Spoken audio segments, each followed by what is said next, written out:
Secretaria de Segurança Pública apresenta hoje a operação de segurança para fim de ano. Com apoio técnico da Suzan, 17 municípios receberão mais de 32 milhões para a construção de UBSs fluviais. Manaus faturou quase 12 milhões em 3 meses de temporada de cruzeiros. Remédio que previne contaminação pelo vírus HIV será oferecido pelo SUS este mês. Manaus está entre as capitais a receber primeiro medicamento. Lei traz novas regras para compra de produtos pela internet. Após arquivar todos os processos, o Conselho de Ética abre 2018 com o caso de Lúcio Vieira Lima, envolvido no caso das malas com 51 milhões. Em resposta a Caracas, Canadá expulsa diplomata venezuelano e veta retorno de embaixador. Diplomata brasileiro também foi expulso. Família atropelada por motorista embriagado em Maracapuru e garoto de 4 anos morre. Em Parintins, rapaz de 17 anos foi morto a golpes de faca. Em Educandos, homem foi morto na madrugada com 12 facadas. No Sauim Castanheira, outro foi morto com 5 tiros na cabeça. Morre no João Lúcio, homem não identificado que foi agredido a pauladas. Criança indígena de 2 meses é encontrada morta com sinais de asfixia nos braços do pai que estava embriagado. Ela pode ter sido afogada por ele nas águas do Tupé. Estes são os destaques desta edição. O Jornal da Manhã começa agora. Em busca da informação, encontrou Jornal da Manhã, Rádio Difusora. Previsão do tempo. Assim como ontem, Manaus poderá ter hoje muitas nuvens com curtas aberturas e pancadas de chuva que poderão ser fortes, prevê o Centro de Previsão do Tempo e Estudos Climáticos do Instituto Nacional de Pesquisas Espaciais. O Climatempo está falando que pode chover 25 milímetros e que essa probabilidade é de 90%. O dia amanhece com alguma nebulosidade, temperatura de 23 graus e a máxima não deve ultrapassar os 30 graus. A umidade do ar é de 98%. Os ventos estão calmos com 5 km/h de velocidade. É terça-feira, 26 de dezembro. É dia de Santo Estevão. Também é o dia da lembrança. Chegamos aos 360 dias do ano e faltam 5 para terminar 2017. São normais as operações de pousos e decolagens nos aeroportos Eduardo Gomes e no Militar de Ponta Pelada. Datas e fatos. Registros da história. 1788, Inconfidência Mineira. Reunião conspiratória na casa do Tenente Coronel Francisco de Paula Freire de Andrade.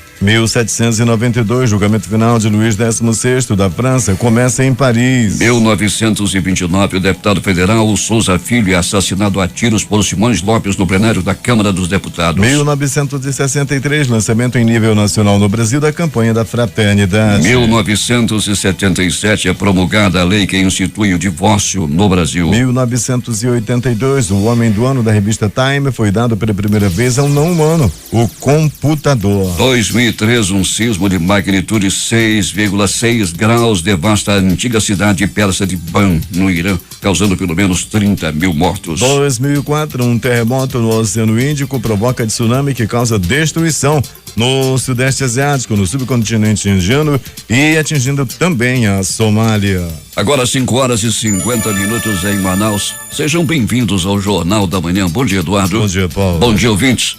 Passado o final de semana prolongado, proporcionado pelas festas de Natal, a vida da cidade volta ao normal, pelo menos até sábado. Bancos, lotéricas, repartições públicas do Estado, município e federal voltam a funcionar em seus horários de costume, assim como o comércio em geral. A chuva forte que caiu sobre Manaus ontem causou estragos em vários pontos da cidade e transtornos ao trânsito. Uma calçada desmoronou na Avenida Brasil. Outras ocorrências foram registradas entre a manhã e a tarde, como alagamentos, queda de árvore e de muro nas zonas sul e oeste de Manaus. O Corpo de Bombeiros registrou a queda de uma árvore sobre uma casa na Avenida Solimões, localizada no Distrito Industrial 2, zona sul de Manaus. Ninguém ficou ferido. De acordo com o Instituto Municipal de Engenharia e Fiscalização do Trânsito, Manaus Trans, agentes foram acionados para um desmoronamento de uma calçada na Avenida Brasil. A Secretaria Municipal de Infraestrutura, Seminf, informou por meio de nota que enviou uma equipe ao local para fazer um levantamento da situação e atuar na recuperação da calçada. Os trabalhos de recomposição da área devem ser iniciados nesta terça-feira. Ruas da cidade também sofreram alagamento. A comercial no bairro do do Parque 10, a via teve alagamento. O local fica próximo do Igarapé do Mindô. Com fortes chuvas, o nível da água sobe e atinge as ruas das redondezas. Pelegrini, foi muita chuva e muitos transtornos na cidade, principalmente ao trânsito. Bom dia. Bom dia Paulo Guerra, bom dia Eduardo Silva, bom dia ouvintes do Jornal da Manhã. Verdade, Paulo, como fez estrago a chuva, bairros como Vila da Prata, como Santo Agostinho também, sofreram muito com essa ação, com a chuva que caiu no dia de ontem, ruas alagadas no bairro de Santo Agostinho, muito prejuízo, muita casa também alagada, Paulo, felizmente ninguém ferido, nenhuma destruição assim maior, entretanto muitas casas foram alagadas sim. E a meteorologia até assusta hoje, Alberto Pelegrini, com previsão de mais 25 milímetros de precipitação pluviométrica, também conhecida como chuva. E onde estamos nesse momento, Paulo Guerra, na Alameda Cosme Ferreira, proximidades aqui do pronto-socorro João Lúcio, o tempo é muito nublado, nuvens escuras, não clareou ainda, Paulo, os carros que estão circulando por essa via nesse momento estão aí com a luz baixa ligada, o farol baixo ligado, para facilitar na visibilidade, mas a possibilidade de chuva aqui, Paulo, é bem evidente. Peregrino, chama a atenção a morte dessa criança de apenas 2 meses de idade que foi encontrada com sinais de asfixia nos braços do pai. Ela é indígena. Onde aconteceu? Foi no Tupé.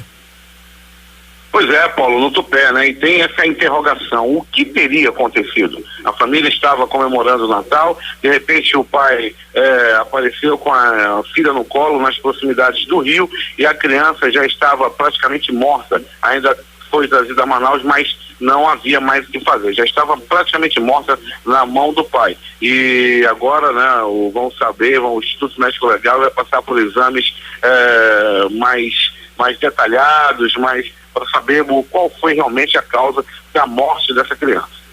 Um homem não identificado que estava internado no João Lúcio, ele deu entrada ali com agressões, com marcas de agressão apauladas. Peregrino, ele terminou morrendo agora de madrugada. Nessa madrugada, Paulo, ele internado desde o último dia 22, ele tinha levado uma pisa, né, inclusive com pauladas pelo corpo, e acabou morrendo nessa madrugada. Um mistério no Saú em Castanheira, um homem foi morto com 5 tiros na cabeça. E a motivação desse crime já se sabe, Alberto Pelegrini? Uma grande interrogação, Paulo Guerra. Quem e por que os bandidos mataram esse homem de aproximadamente 21 anos nas proximidades da rotatória do Saú em Castanheira? As características dele, um homem magro, alto, com cabelo pintado de louro. Em Educandos foi morto um homem também com 12 facadas.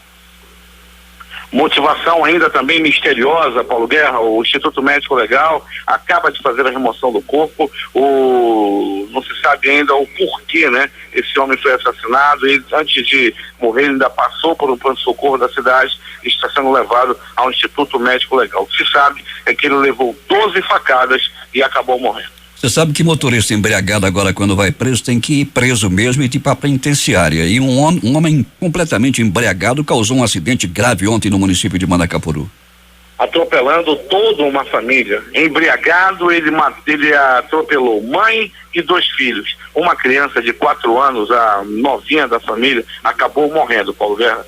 Foi uma situação muito complicada. Populares tentaram agredir, pegar esse homem. Como não conseguiram, destruíram todo o carro. Ele foi preso e já está à disposição da justiça. Muita gente deu entrada no pronto-socorro após ingerir vatapá, comer vatapá. Como é que aconteceu, Peregrino?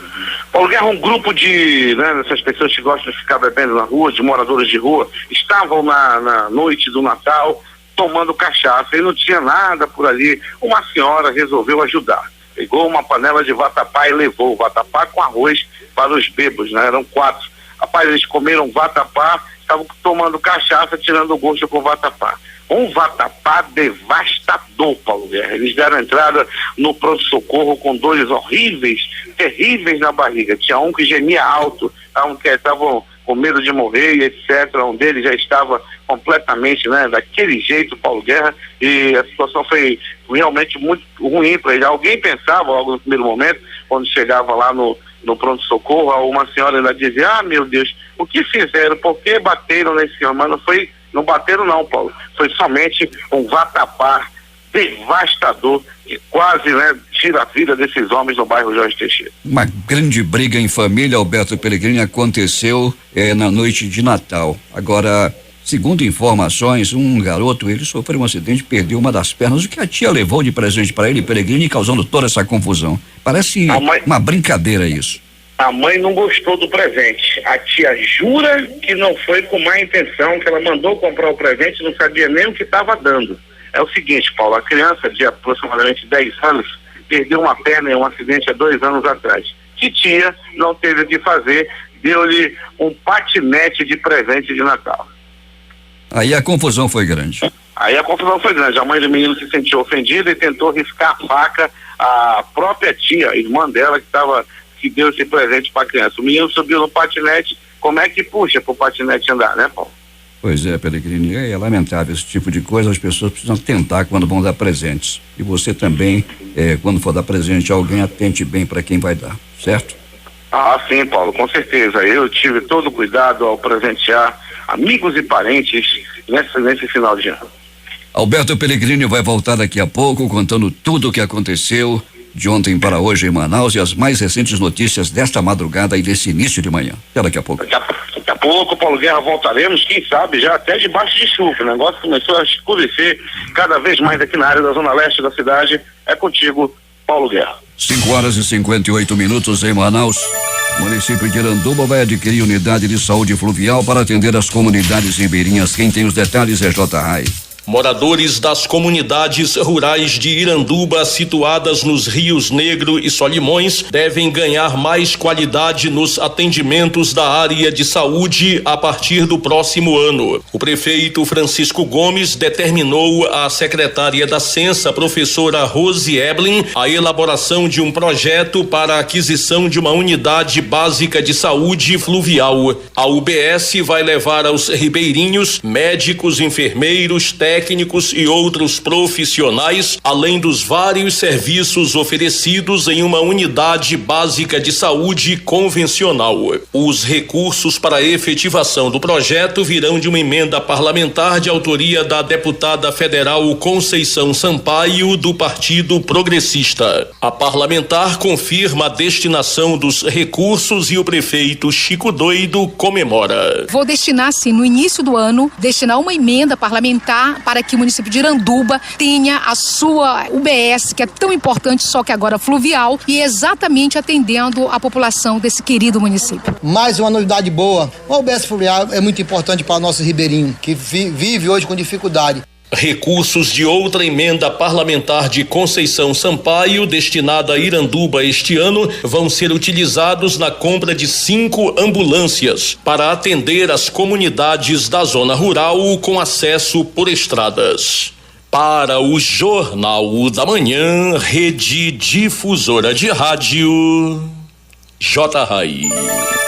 6 horas em Manaus, que amanhece de tempo instável com ameaças de chuva e já chove em algumas partes da cidade. A meteorologia está prevendo 25 milímetros de precipitação pluviométrica. Temos informações com o repórter José Alberto Zegdeg. Muito bem, Paulo Guerra, um Natal de muita chuva, mas também muita solidariedade. Por aqui, Papai Noel veio em dose dupla. Enquanto um descia de paraquedas, o outro chegava de trem para fazer a alegria da garotada. A prefeitura realizou uma grande festa no Parque do Ingá, com a entrega de milhares de brinquedos a crianças carentes. Mas o que chamou a atenção foi a atitude de 2 jovens empresários que juntos levaram alegria a várias crianças da periferia da cidade. Rafael Palmeira, empresário no ramo da comunicação e petróleo, e Rafael Madir no ramo de material de construção. Em clima de muita festa, os dois distribuíram mais de 1.000 brinquedos à criançada, além de distribuição de lanches, atendimento odontológico e passeio no trem da alegria. Rafael Palmeira falou da ação como fruto de muito trabalho e que vai continuar com as ações. Estamos compartilhando tudo que nós trabalhamos durante o ano, dando uma forma de ajuda para alegrar uma criança. Não são todas que a gente pode ajudar, mas vão ser pouco mais de 1.000 crianças que vamos dar esse apoio pelo menos uma vez no ano. Pelo menos no Natal. Uma das entregas disso, nós encontramos crianças que não tinham nem onde dormir, recém-nascidos dormindo no chão, sem um colchão, sem nada. Então nós vamos começar a fazer essas ações sempre que pudermos, vamos continuar fazendo isso. Rafael Madir falou de sua alegria em proporcionar a felicidade de uma criança e agradeceu a todos que ajudaram.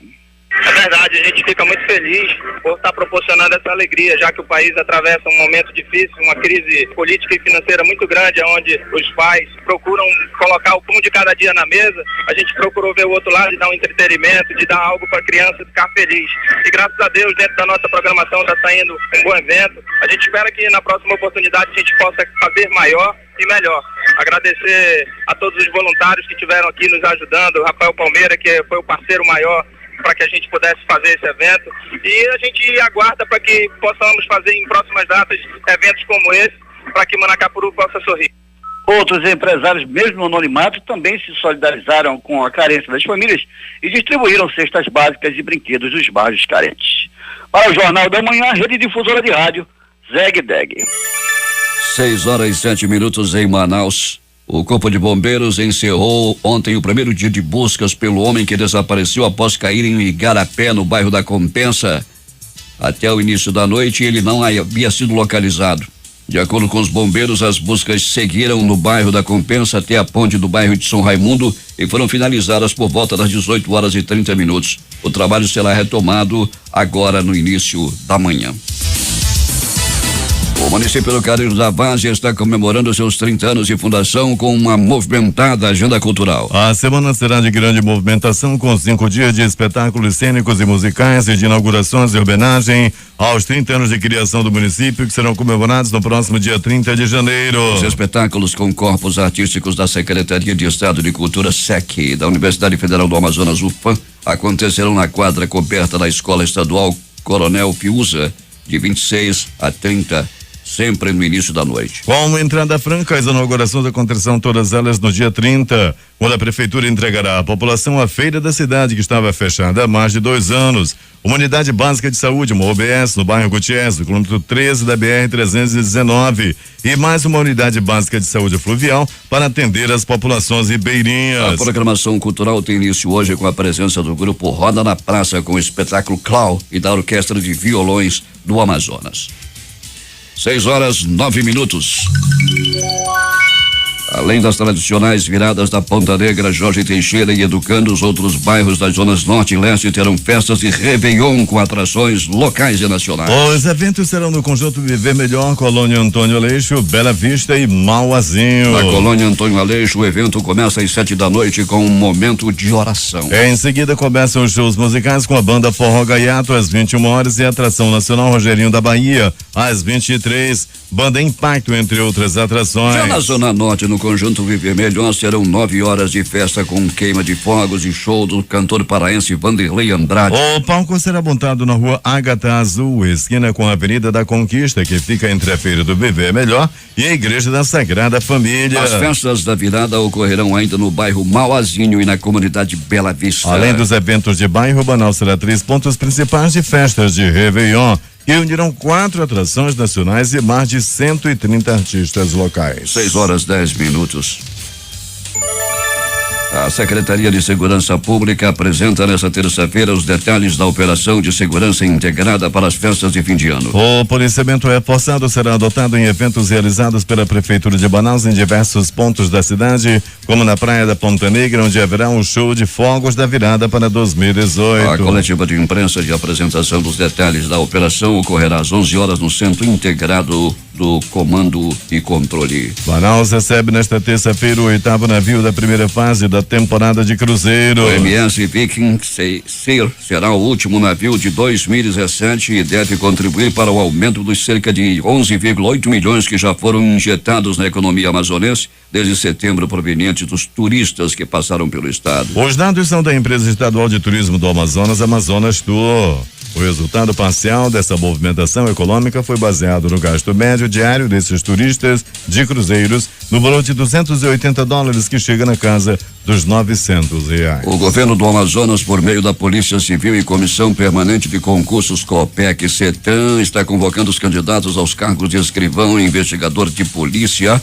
aprovados no concurso público de 2009 para matrícula no curso de formação. As inscrições serão realizadas no período de 2 a 8 de janeiro de 2019. 2018. A decisão contempla 244 candidatos e a convocação ocorreu por meio de decisão judicial após candidatos considerados não habilitados na prova de digitação ingressarem com ação civil pública. 17 municípios do Amazonas receberão mais de 32 milhões para a construção de novas unidades básicas de saúde fluviais, as UBS. O investimento é resultado de trabalho de articulação da Secretaria de Estado de Saúde em parceria com os governos federal e municipais. Os 17 municípios, com apoio da Suzan, se habilitaram para receber os incentivos por meio de portaria no âmbito do Programa de Requalificação de Unidades Básicas de Saúde aos estados e aos municípios da Amazônia Legal e Pantanal Sul, Mato Grossense. No caso do Amazonas, a Suzan foi responsável em qualificar e preparar os municípios com suporte técnico e de documentação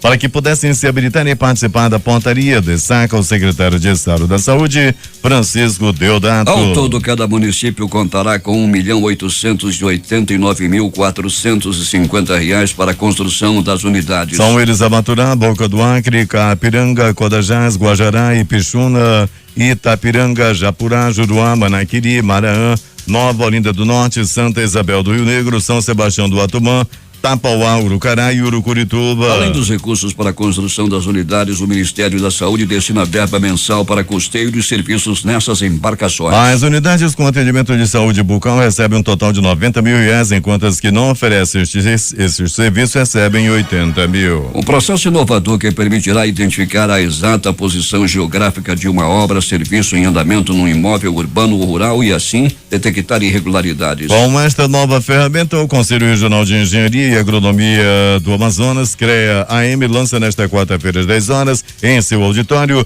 o sistema de georreferenciamento. O instrumento tecnológico é um marco no processo de modernização da estrutura de fiscalização do órgão e na otimização do serviço prestado pela autarquia nas áreas das engenharia, agronomia, geologia, geografia e meteorologia. Sem sombra de dúvida, o sistema de georreferenciamento ArcGIS é um divisor de águas na atividade de fiscalização do Conselho. A partir dessa implantação será mais fácil coordenar a delegação de tarefas e traçar estratégias de trabalho, analisa o presidente do Conselho, o engenheiro civil Cláudio Cuenca. Com o novo sistema, o CREA ainda terá condições de fornecer informações estratégicas para outros órgãos das esferas federal, estadual e municipal. 6:14.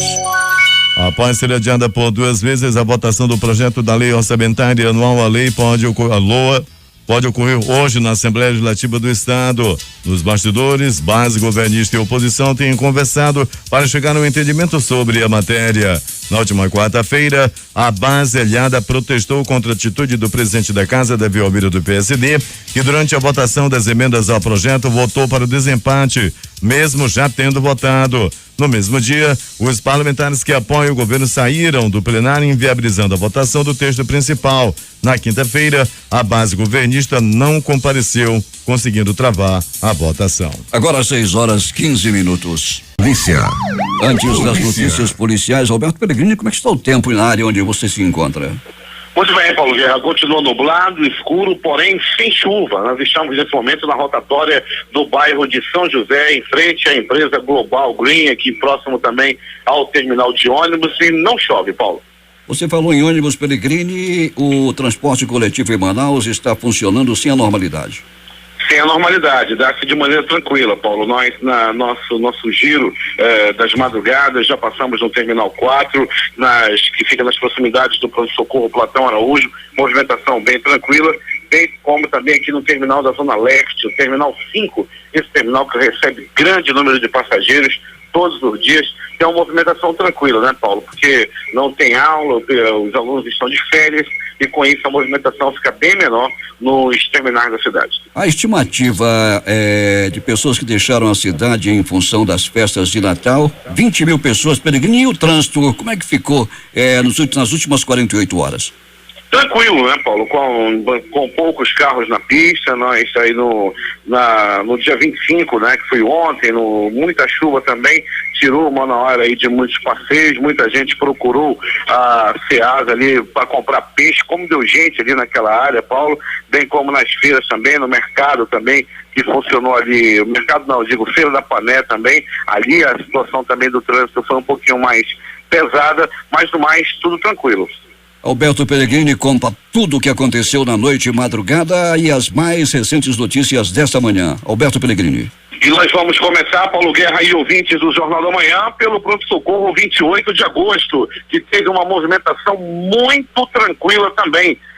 Conversava com os profissionais do pronto-socorro 28 de agosto, do João Lúcio, e eles me diziam que quando chove, cai muito o número de ocorrências nessas unidades de saúde. E assim foi no pronto-socorro 28 de agosto, que recebeu 3 atendimentos, um por agressão física, uma pessoa que deu entrada vítima de acidente de trânsito, um atropelamento, e um homem também que deu entrada vítima de facadas pelo corpo.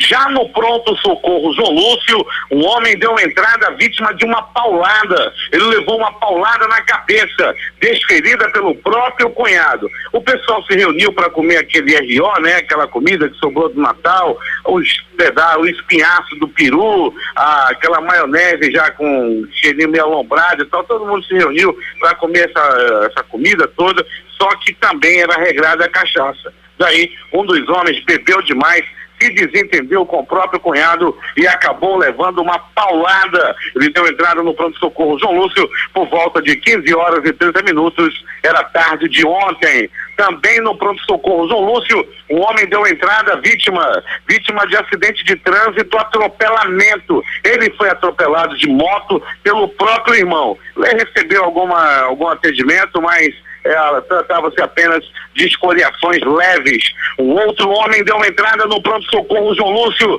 vítima de facadas pelo corpo. Ele levou uma facada na área do bairro Cidade de Deus.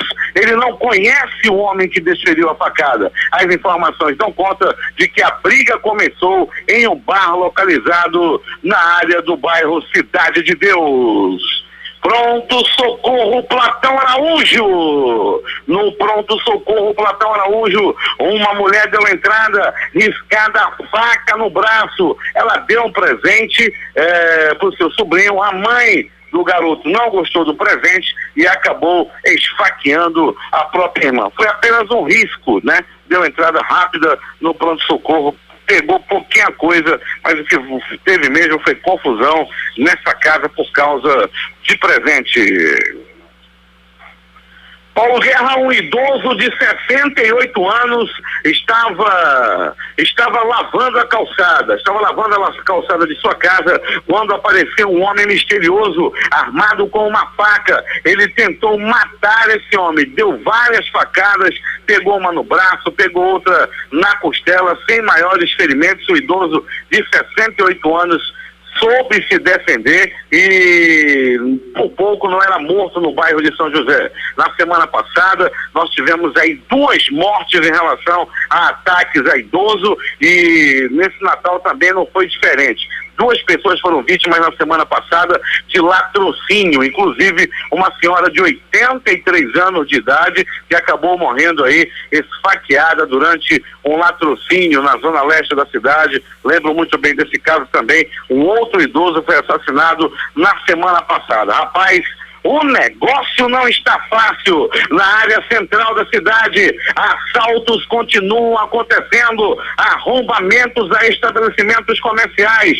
Funcionários que chegam para trabalhar em seus respectivos trabalhos são atacados antes de chegar no trabalho por bandidos, por assaltantes que estão aterrorizando o centro da cidade. Aí no prédio do Palácio do Comércio já são 3 funcionários somente nesse mês de Natal aí que já foram atacados por bandidos na área central da cidade. O negócio não está fácil na área central. Atenção, Coronel Cavalcante, subcomandante-geral da Polícia Militar.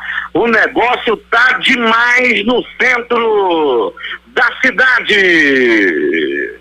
Agora, as notícias do Instituto Médico Legal.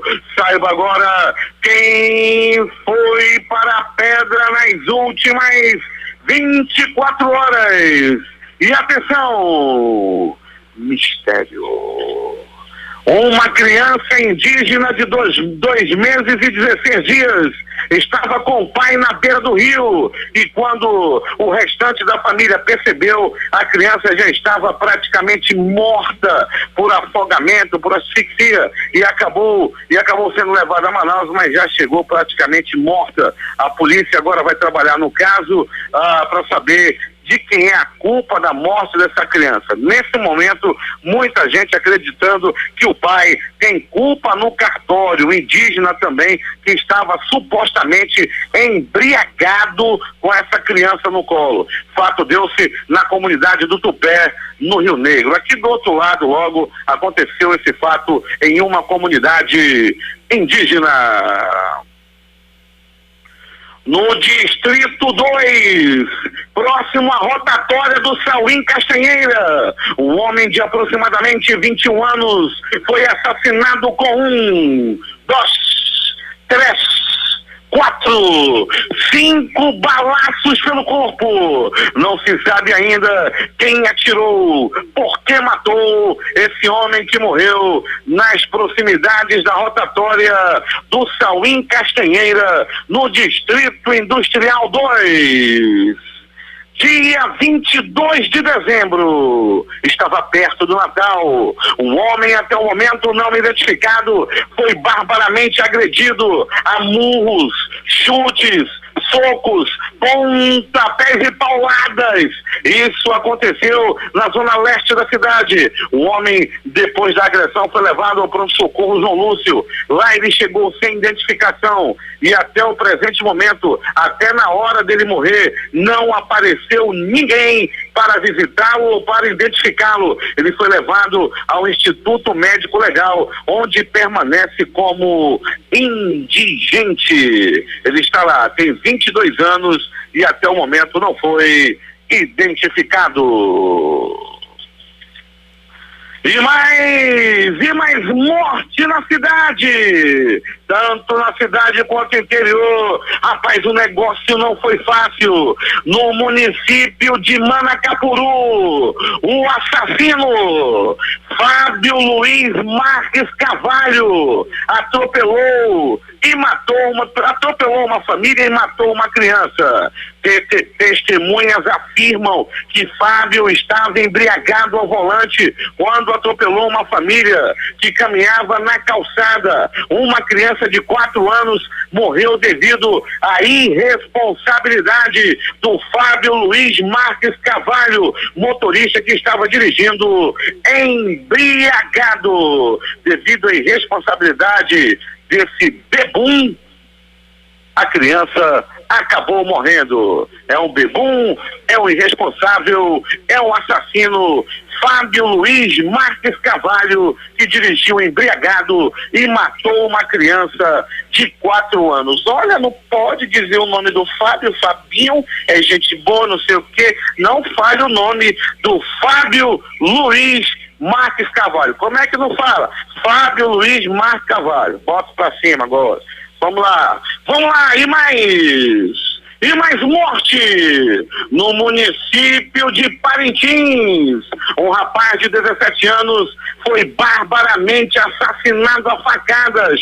A família do assassino, conhecido como Rafael, disse que ele se apresentará na delegacia ainda no dia de hoje. O fato deu-se na Vila Amazonas, no município de Parintins, quando o rapaz de 17 anos morreu na mão de um tal de Rafael, que deverá se apresentar, será que vai mesmo? Lá no município de Parintins.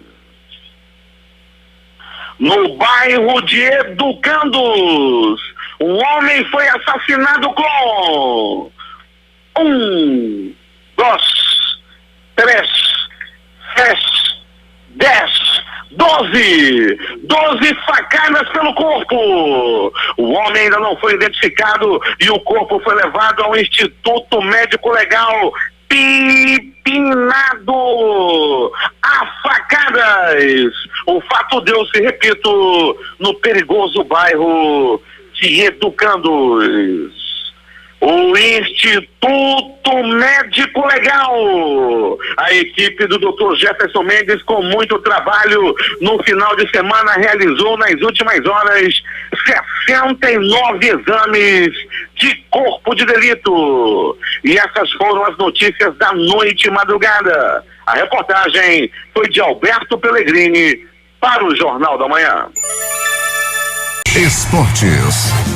A edição online do jornal chileno El Mercúrio dá como praticamente certo o acordo com o técnico do Flamengo, o colombiano Reinaldo Rueda, para trabalhar com a seleção chilena. A Associação Nacional de Futebol Profissional do Chile aguarda a virada do ano para que a multa rescisória do treinador com o clube carioca caia de valor. Autor de um dos gols do Grêmio na final da Libertadores contra o Lanús, o atacante Fernandinho está deixando a arena. O jogador rejeitou a proposta do clube e fez uma contraproposta considerada alta para o tricolor. Em entrevista para a Rádio Gaúcha, o vice-presidente de futebol do Grêmio, Dorico Roman, destacou que o clube pretende cortar gastos elevados e queria reduzir o salário do atacante. Como sempre, sem dinheiro para fazer grandes contratações para a próxima temporada, a diretoria do Fluminense pode anunciar nos próximos dias seu primeiro reforço para 2018. O volante Jadson, saído da Ponte Preta, está perto de ser confirmado. O jogador de 24 anos deve assinar contrato de 2 anos. O jogador atuou pela Ponte Preta em 2017, mas tinha direitos econômicos ligados à Udinese da Itália. No entanto, o contrato acaba no próximo dia 31 e por isso chega sem custo para os tricolores. Além de Jadson, o Fluminense também mira a chegada do lateral direito Gilberto, que disputou o Campeonato Brasileiro pelo Vasco. O jogador não vai seguir em São Januário em 2018. Ricardo Oliveira chegou ao Santos em 2015 e rapidamente se tornou uma das principais referências da equipe. Com muitos gols, recuperou espaço até mesmo na seleção brasileira, sendo lembrado algumas vezes por Dunga. Agora do Atlético Mineiro, o experiente atacante encerrou seu ciclo com a camisa do alvinegro praiano.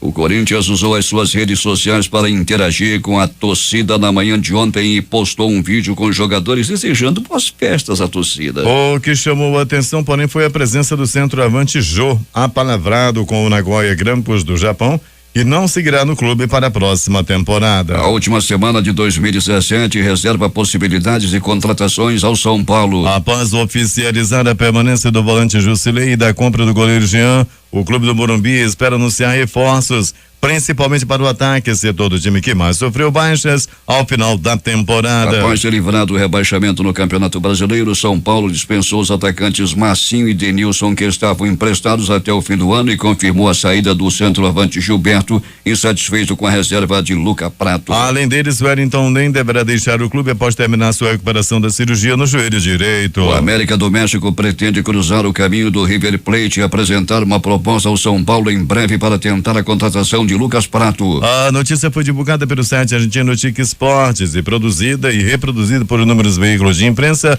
inclusive mexicanos. A diretoria do clube teria usado os últimos dias para intensificar as negociações com os representantes do jogador. O próximo passo é formular uma oferta ao tricolor. Nesta terça-feira, Lazio e Fiorentina vão se enfrentar no Estádio Olímpico às 18 horas, hora de Brasília, abrindo a fase de quartas e final da Copa da Itália. Quem vencer chegará às semifinais do torneio. Em caso de empate, prorrogação e pênaltis na sequência, se for necessário. As duas equipes passam por bom momento no campeonato italiano.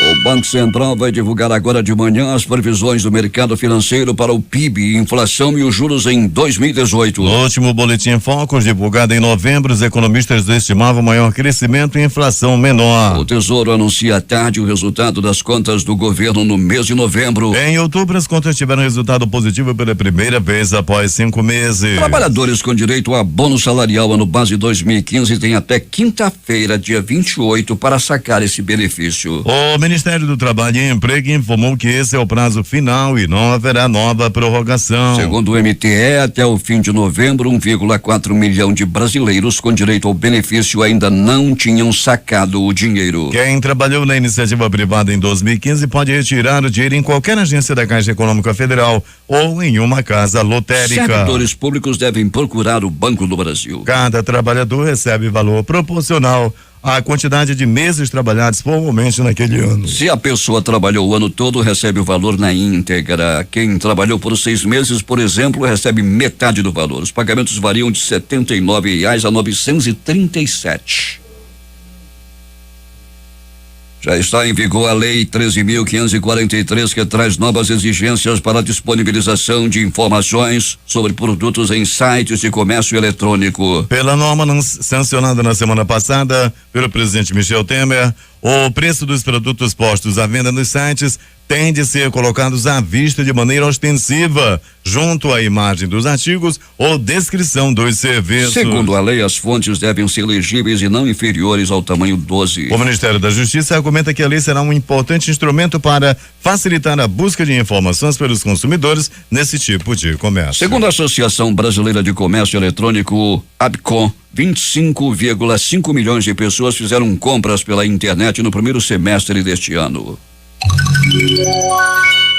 A partir do dia 1º de janeiro de 2018, a próxima segunda-feira, os consumidores de energia em baixa tensão podem aderir à tarifa branca nas contas de luz. Essa é uma nova opção anunciada pela Agência Nacional de Energia Elétrica, ANEEL, e sinaliza para os consumidores a variação de valor da energia conforme o dia e o horário do consumo. Atualmente o valor é fixado para qualquer hora. Residências e pequenos comércios, por exemplo, podem aderir à tarifa branca e, para isso, todas as distribuidoras de energia do país devem atender aos pedidos de adesão nas novas ligações por unidades que consomem uma média mensal superior a 500 kWh. 6h42 em Manaus. O índice Nikkei da Bolsa de Valores de Tóquio fechou nesta sexta-feira em baixa de 0,2% aos 22.892,69 pontos. 7 em cada 10 brasileiros se opõem à privatização de estatais, aponta levantamento do Datafolha. A maioria, 67% da população, também vê mais prejuízos que benefícios na venda de companhias brasileiras para grupos estrangeiros. A oposição à privatização predomina em praticamente todos os recortes analisados por região, sexo, escolaridade, preferência partidária e aprovação à gestão Temer. O único cenário em que a ideia é aceita pela maioria é entre aqueles com renda superior a 10 salários mínimos por mês, dos quais 55% se disseram favoráveis. A União Europeia apoia o conjunto de reformas para as Nações Unidas apresentado pelo secretário-geral da organização, Antônio Guterres. Em entrevista à ONU News, o representante da União Europeia junto às Nações Unidas em Nova York disse que a organização deve acelerar o seu processo de mudança. João Manuel Vale de Almeida afirmou que é preciso concentrar-se na agenda política da ONU para levar a cabo as reformas necessárias. A decisão da Guatemala a exemplo do que fez o governo dos Estados Unidos anunciar a transferência de sua embaixada de Tel Aviv para Jerusalém foi repudiada pelo secretário-geral da Organização para a Libertação da Palestina, Saeb Erekat, informou o porta-voz da OLP, Xavier Abu Eid. Por outro lado, o anúncio guatemalteco foi alvo de elogios por parte do primeiro-ministro de Israel, Benjamin Netanyahu, e do governo norte-americano. O anúncio do presidente da Guatemala é uma vergonha e um insulto aos princípios do direito internacional, um obséquio à violação dos direitos humanos e às resoluções da ONU, Organização dos Estados Americanos, em um ataque hostil e direto aos direitos do povo palestino, declarou Erekat. Integrante do grupo anarquista grego Rouve Conas atiraram bolsa de tinta contra a embaixada israelense em Atenas nesta segunda-feira, em uma atitude que, segundo ele, serviu para manifestar solidariedade ao povo palestino. Pelo menos 32 pessoas morreram, incluindo mulheres e menores de idade, em bombardeios nesta segunda-feira da coalizão militar liderada pela Arábia Saudita nos arredores da capital iemenita Sanaa e das províncias de Al-Udaida e Damar. 11 das vítimas morreram na cidade de Azé, próxima a Sanaa, quando os aviões da Aliança bombardearam o edifício, informaram testemunhas à agência F. 6h44. O presidente do Peru, Pedro Pablo Kuczynski, chamou nesta segunda-feira de erros os crimes contra a humanidade pelos quais foi condenado Alberto Fujimori para justificar o indulto que ele concedeu este Natal, o que ele exime de cumprir a maior parte dos 25 anos de prisão aos quais foi sentenciado. Em mensagem televisionada para a nação, Kuczynski afirmou que indultar Fujimori foi a decisão mais difícil de sua vida, mas que tomou a determinação de libertar o ex-presidente porque aos 79 anos já tinha cumprido perto da metade da sua pena e a sua saúde tinha se deteriorado. Fujimori já deixou a prisão. 5 pessoas morreram nessa segunda-feira e outras 13 ficaram feridas quando um ônibus subiu na calçada e bateu na entrada de uma estação do metrô em Moscou, informou a agência F e a Reuters. Segundo a agência France Press, o motorista está preso. O homem se chama Viktor Tikhonov e tem 58 anos, informou o Comitê de Investigação russa. Em depoimento, o motorista relatou que tentou parar o ônibus, mas que o freio teria falhado. O Canadá declarou nesta segunda-feira o encarregado de negócios da Embaixada da Venezuela, persona non grata, e em reciprocidade a expulsão do encarregado de negócios canadense em Caracas. Também informou que o embaixador venezuelano que o governo do presidente Nicolás Maduro já havia retirado de Ottawa não é bem-vindo para voltar. O embaixador da Venezuela no Canadá havia sido convocado para voltar a seu país em protesto pelas sanções canadenses contra funcionários venezuelanos envolvidos em atos de corrupção e violações dos direitos humanos. No último sábado, o governo venezuelano decretou a expulsão do embaixador brasileiro Rui Carlos Pereira do país e considerou o diplomata persona non grata no país. A decisão foi anunciada por Delcy Rodrigues, presidente da Assembleia Nacional Constituinte venezuelana. Pereira já estava no Brasil onde passa as festas de fim de ano. Em nota, o Itamaraty afirma que se o ato for confirmado, o Brasil aplicará as medidas de reciprocidade. A ex-presidente da Coreia do Sul, Park Geun-hye, que está presa por causa de um escândalo, se negou hoje a depor para a promotoria sobre o financiamento ilegal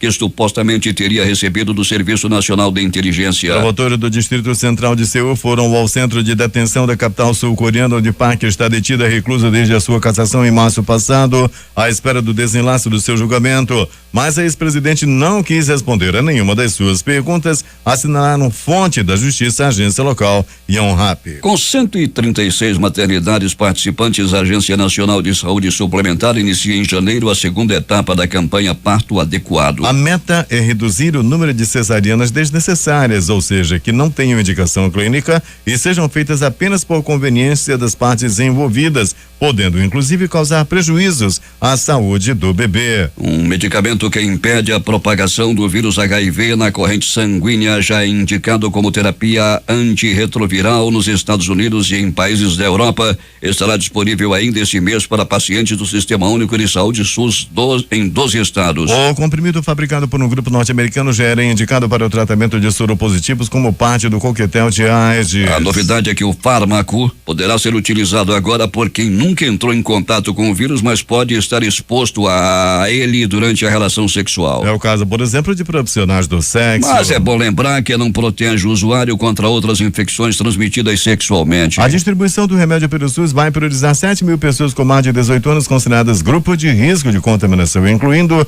profissionais de saúde, homens que se relacionam com homens, transexuais e casais sorodiscordantes, quando um dos parceiros é portador de HIV e o outro não. Entre as primeiras capitais a receber o medicamento estão Porto Alegre, Recife, Rio de Janeiro, Manaus e São Paulo. Depois de arquivar todos os 5 processos abertos para apurar a conduta de deputados em 2017, o Conselho de Ética da Câmara vai começar 2018 com a missão de analisar o caso do deputado Lúcio Vieira Lima, do PMDB da Bahia, das malas com 51 milhões encontrados no apartamento do seu irmão, o ex-ministro Gedel Vieira Lima. A proposta corporativista do Conselho é uma ameaça criticada até por deputados. Enquanto o próximo ano não começa, é o destino de outro deputado que está na pauta do dia. Ainda falta uma decisão definitiva sobre o pedido de prisão domiciliar de Paulo Salim Maluf, que passou o Natal preso lá na Papuda. Para parlamentares, há indícios muito fortes contra Lúcio Vieira Lima, mas não é possível prever uma eventual punição ao deputado na Câmara. Críticos avaliam que o Conselho adotou uma postura corporativista em 2017 e que os arquivamentos vêm desmontando ou desmotivando os integrantes do órgão. O preço do material escolar deve ficar até 8% mais caro no ano que vem, de acordo com a projeção da Associação Brasileira dos Fabricantes e Importadores de Artigos Escolares. O percentual é uma média que leva em conta variações do preço do dólar, petróleo e papel, de acordo com a entidade. A atriz Hetere Menzies, conhecida por interpretar Luisa von Trapp, no clássico A Noviça Rebelde, em 1965, morreu aos 68 anos e informou hoje seu filho Rian Ulrich. Rita havia sido diagnosticada com um tumor cerebral há 4 semanas, segundo o site TMZ. Foi uma atriz, uma dançarina e amava viver a vida intensamente, disse seu filho. O Paraná Portal foi conferir o que os búzios prometem para 2018, ano eleitoral aqui no Brasil. O pai Valmor de Oxalá, conhecido no estado por fazer previsões certeiras, principalmente na área política, fez algumas afirmações. Lula preso, Temer com problema de saúde e o juiz Sérgio Moro afastado por problemas pessoais. Sobre o senador Álvaro Dias, ele afirmou: é uma pessoa guerreira de poder e tem um orixá muito forte.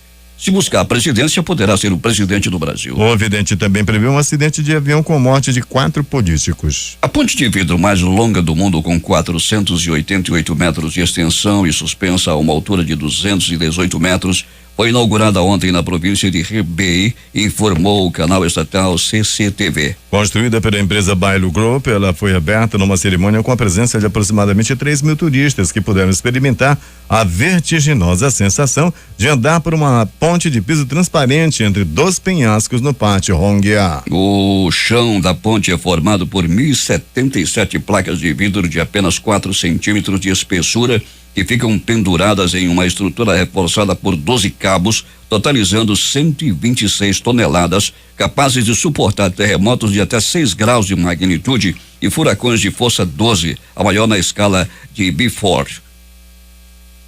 6h51 em Manaus.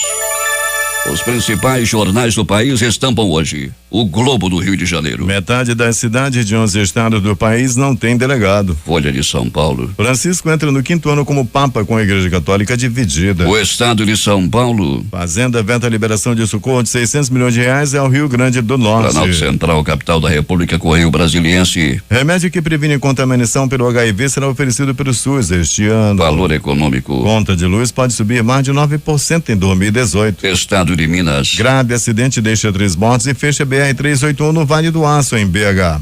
Jornal do Comércio no Recife. Análise de provas da Odebrecht envolvendo Lula isenta investigações da Lava Jato de perícia. Fortaleza, Diário do Nordeste. PM é baleado e tem carro incendiado em Fortaleza. Porto Alegre, 0 hora. 2 crianças morrem em incêndio em Canoas, no Rio Grande do Sul. Brasil Econômico. Prazo para saque de abono salarial de 2015 acaba na próxima quinta. Edições impressas locais. A crítica. Infraestrutura comprometida, a cara de Manaus. Em tempo. Temporal e destruição. Estas foram as principais notícias de ontem e as primeiras de hoje.